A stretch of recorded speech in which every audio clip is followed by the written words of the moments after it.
In the quiet countryside of Norfolk, England, lies one of the most haunted mansions in the world, Raynham Hall. A grand 17th-century estate with sweeping staircases and candlelit corridors, but also a chilling legend. For centuries, visitors and residents alike have claimed to see a ghostly woman wandering its halls. She is known simply as the Brown Lady, a spirit so infamous that her photograph is still considered one of the most famous ghost pictures ever taken. But who was she? And why does she still haunt Raynham Hall to this day? Her story begins in the early 1700s. The Brown Lady is believed to be the spirit of Lady Dorothy Walpole, sister of Britain's first Prime Minister, Sir Robert Walpole. Dorothy lived a life of privilege but also of scandal. She fell in love with a man named Lord Wharton, who was known for his wild and immoral ways. When her family discovered the affair, they forced her to marry Charles Townshend, the owner of Raynham Hall. Townshend was a man of power and wealth, but also of violent temper. Rumor has it that when he discovered Dorothy's past with Lord Wharton, he flew into a jealous rage. Some say he locked her away in a hidden chamber of Raynham Hall, forbidding her from ever leaving the estate. Others believe she was imprisoned until her death in 1726. Soon after Dorothy's death, whispers of her ghost began. Servants spoke of a pale woman drifting through the hallways, dressed in a brown silk gown. Her face was gaunt, her eyes hollow and empty, glowing with sorrow and rage. One of the earliest recorded encounters came in the 1800s, when a guest claimed to see her standing silently at the foot of his bed. Her presence was so terrifying that he swore never to return to Raynham Hall again. Over time, more sightings followed, always the same description: a woman in a brown dress, her face pale, her eyes glowing with grief. But the legend of the Brown Lady grew to worldwide fame in 1936. That year, two photographers from Country Life magazine were visiting Raynham Hall to take pictures of the estate. As they focused on the grand staircase, one of them gasped. He swore he saw a misty figure descending the stairs. They quickly snapped a photograph. When the film was developed, the world was stunned.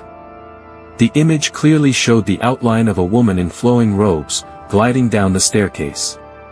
Her face faint, her form glowing, exactly as witnesses had described for centuries. This photograph became one of the most famous ghost pictures in history, proof, some said, that spirits were real. Skeptics tried to dismiss it as a trick of the light, or a double exposure. But no one has ever fully explained it. Through the 20th century, visitors to Raynham Hall continued to report strange happenings. Footsteps echoing in empty rooms. Cold chills sweeping across the corridors. Doors opening and closing by themselves. Some claimed to see her standing at windows, staring out into the night, as though waiting for something, or someone. Others said they felt her presence just behind them, only to turn and find nothing but empty air. Who, or what, is the Brown Lady? Some believe she truly is Lady Dorothy Walpole, trapped in Raynham Hall by the cruelty and betrayal she suffered in life. Her spirit, restless, unable to escape. Others claim she is no human ghost at all, but a darker entity taking her form, a demon haunting the estate for centuries. But one thing is certain: Raynham Hall's reputation as one of the most haunted places in England comes directly from her legend. Even today, Raynham Hall stands as a stately home, still in the Walpole family. The owners rarely allow visitors inside, but ghost hunters and researchers continue to seek permission, hoping to capture evidence of the Brown Lady. And though decades have passed since the famous photograph, whispers remain. Locals still speak of her.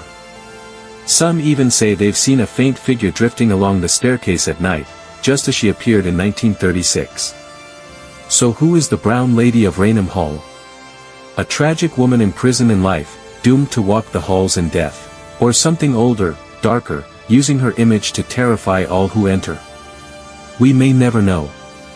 But one thing is certain: Raynham Hall's ghost has left a permanent mark, not just on England's haunted history, but on the very idea of what it means to see a ghost. And if you ever find yourself in Norfolk, and you pass by the great windows of Raynham Hall, look closely. You may just see a woman in a brown gown, watching silently, waiting for you.